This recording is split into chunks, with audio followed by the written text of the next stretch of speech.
Vegetable Martians might sound like an odd way to refer to depictions of the aliens from the War of the Worlds, but it was not me that decided to use this term. It was the author of the Victorian story. Indeed, in a 1920 issue of the Strand Magazine, H.G. Wells gave his thoughts on the creatures and tripods as illustrated alongside an abbreviated version of his iconic novel that he'd condensed down for this publication, making it one of the very few depictions in which we outright know what the author thought of the artist's work. And in this case, the artist that brought the visuals to life was Rotterdam-born Johan Briedé, of whom Wells said, "His Martian machines like living things compared to any previous tripod depictions." Which is interesting he says this, as personally I kind of felt like the Briede tripods are actually quite robotic on first glance. Well, actually, their components do look very organically structured. In fact, speaking of vegetables, their legs reminded me of asparagus. But they also look like very big advanced robots to me, and less like they themselves are actually alive compared to how some others portray them. I think that's because there doesn't seem to be any discernible eyes, if you like, as most other depictions have, although that might just be due to the quality of the scan, or perhaps the shading of the image, as on closer inspection I noticed that these things on their cones almost look as if they're meant to move or push out maybe, with it looking as though there's some kind of camera or eye coming out on a wire with this one. On the other one, however, they actually resemble telescopes to me, which I thought if that's the case, that'd be kind of neat, like reflecting the way Ogilvy and the narrator were using a telescope to observe Mars at the beginning, the comparison being a direct indicator of how much more advanced they are, with multiple telescopes all around their mobile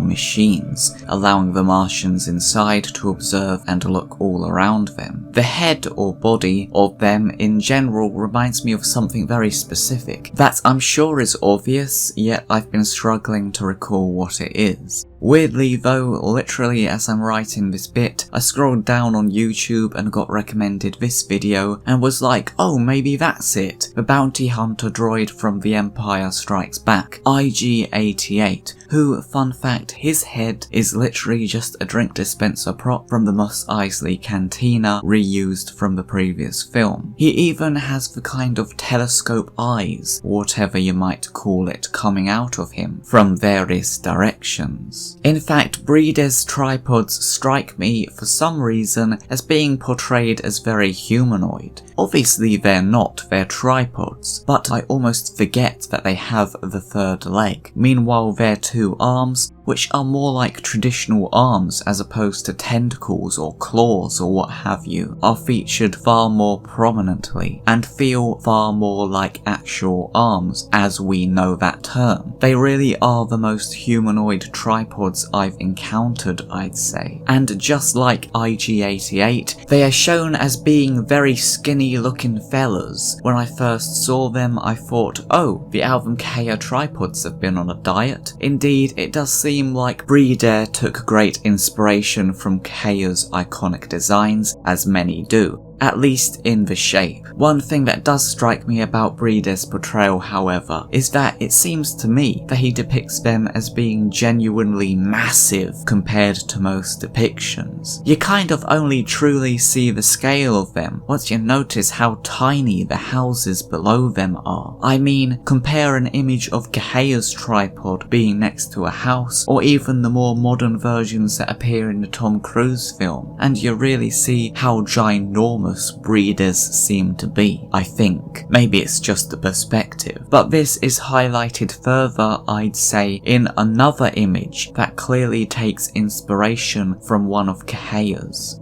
I think Briede very deliberately wanted to emphasize his tripod size in this sketch by showing it as being too big to even fit in the frame. in comparison to Kaheya's being in full view in its entirety. One thing I found fascinating about this image is the close-up it gives us of their legs, specifically the way each leg seemingly splits out at the end into a tripod itself. As shown here, they use these to stabilize themselves by being flat on the ground, much like the platforms utilised by the Jeff Wayne tripods, but they're also more commonly shown using these smaller tripods on the end of each leg to stand on, in the way the Tom Cruise machines do, which I thought, wow, that's pretty modern actually. In fact, only just now have I even realised that the pose of this one massively reminds me of that shot of the tripod crouching down and looking at Rachel in the film. On another note, it's really interesting how it also uses its arms to position itself on the ground too, which kind of feels animalistic to me somehow. Not to mention the creepiness of the way each part of the limb kind of disconnects despite being connected, in a way that's very reminiscent of like a puppet. Or a tent pole is a more accurate description. Plus, notice how their arms end with a tripodular claw as well. I mistook this arm for the third leg initially because of that. They also have these wires dangling down, which, judging by the construction of these sort of weight-looking things, seem to be made of metal, which is accurate, as the text says, articulate ropes of steel dangling from it. And indeed, these do be dangling, more so than any other depiction I've seen. The one that's crouched shows that they also have the ability to retract these wires as well, in a way that reminds me of like pulling on the string of a toy to make it speak. Yet again, it has that kind of puppet-like feeling. There's a construction to these machines that I really don't know how to describe it, but they just seem real, I guess. They seem like there's a logic that I don't necessarily understand, but definitely a realistic logic with them. Initially, I thought these weights, or whatever they may be, were suckers on the end of tentacles. That's because if we take a look at Briede's portrayal of the creatures themselves, they likewise have similar looking thin tentacles with presumably suckers on the end, which is pretty unique. I don't know of any others that look like this, but it made me initially think that on the tripods, it was the creature's own tentacles sticking out of them, in the same way some other depictions have portrayed. But judging by the seeming metal construction of them, this doesn't seem to be the case. Another possibility I considered was that maybe it was their heat ray. Imagine them having a heat ray on each tentacle. Man, that'd make these massively overpowered. But I don't think it's that either, as in every picture, they're just dangling with no suggestion of a sense of aim. Also, I think it might be holding its heat ray in its arms there, as that shape is more similar to Briede's portrayal of the heat ray coming out of the cylinder. Looks like Alistair's cane. Not sure what that thing there is meant to be though. Martians making snowmen. Probably something obvious I'm missing somehow, likely someone will let me know in the comments if so. This depiction of the heat ray is pretty basic, kind of reminiscent of Gory's, but with slightly more detail. It's not just basic shapes. At first I didn't notice the people getting ignited at the side there, which is quite odd. They're so tiny and quite unnoticeable, but in a way that feels less deliberate than when Gory did it 40 years later. Gory feels like he's making a statement of the comparison between the Martians and the insignificance of the humans when he makes his people tiny and taking up a small part of the page. Whereas this image, I could be wrong, but to me it feels like it's more a result of poor framing, as the heat ray and the pit is also very small, and then you just sort of have this whole dead space for the bottom half of the picture. It feels like it was almost meant to be more horizontal, but I'm no artist, I'm just saying my thoughts. Again, maybe it's just because of the quality of the scan, perhaps making the lower portion of the image less discernible. More impressively though, Briede is one of the only artists that has portrayed the red weed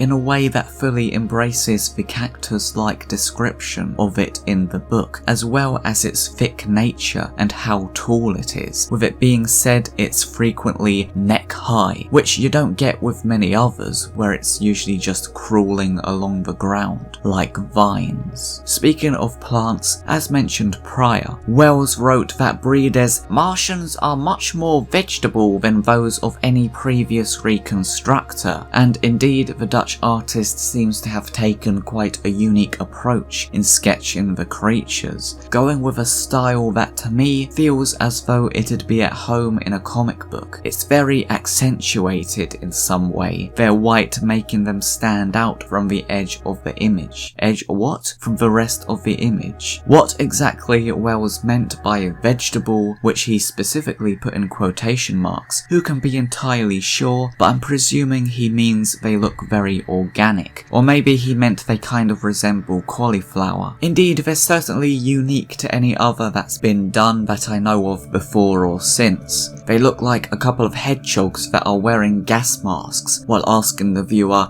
"Hey, do you want to buy some earphones?" You could colour it blue and tell people it's the original 1920 version of Sonic the Hedgehog. Speaking of gas masks, it's interesting to note that this image seems to be dated by Briede as having been done in 1915, during World War I, with other images being dated as 1916, which is curious considering the magazine is from 1920. That suggests to me, despite what might otherwise be assumed, that these illustrations were not done specifically for this publication, which begs the question, why were they done? Although I've seen it been said that Briede illustrated the book of the War of the Worlds, I didn't find any evidence of him actually having illustrated a book version of the story, and therefore assume it was merely referring to these pictures in the Strand magazine. Consequently, my assumption is that he did them in a similar way to Kahea,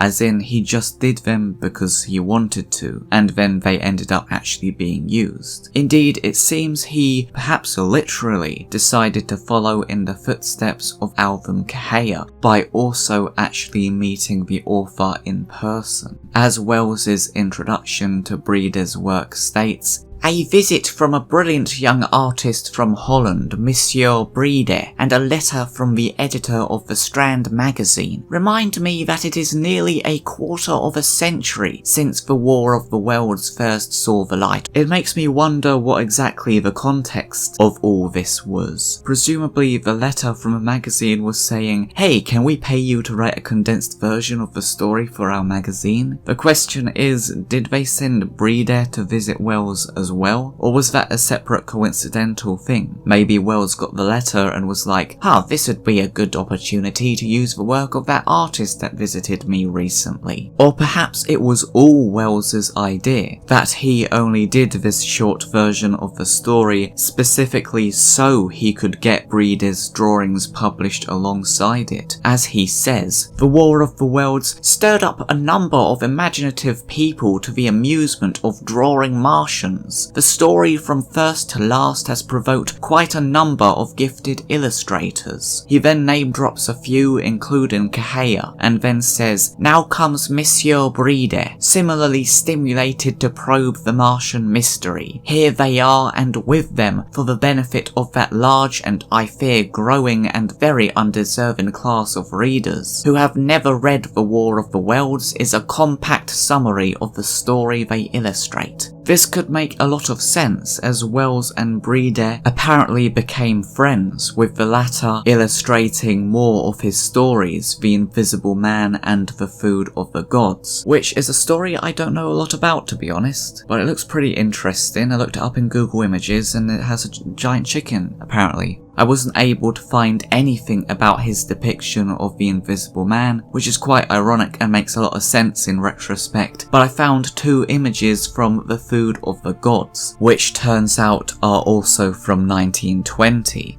Oh hey, this guy likes drawing cactuses, or cacti. So the only date I was able to find provided no answers as to whether he knew H.G. Wells prior to illustrating The War of the Worlds. This artist has certainly been difficult to find information about, which makes me wonder, considering the 5 images in the Strand magazine were done years before, suggesting they weren't made specifically for this publication, makes me wonder if he had done any more of The War of the Worlds that simply aren't in the public would be fascinating to find out, considering Johan Briede did such unique yet very faithful to the text illustrations. It's no wonder H.G. Wells was so pleased with them, in a way that paralleled his feelings on the album Kehea tripods. Click here to find out what he said about those.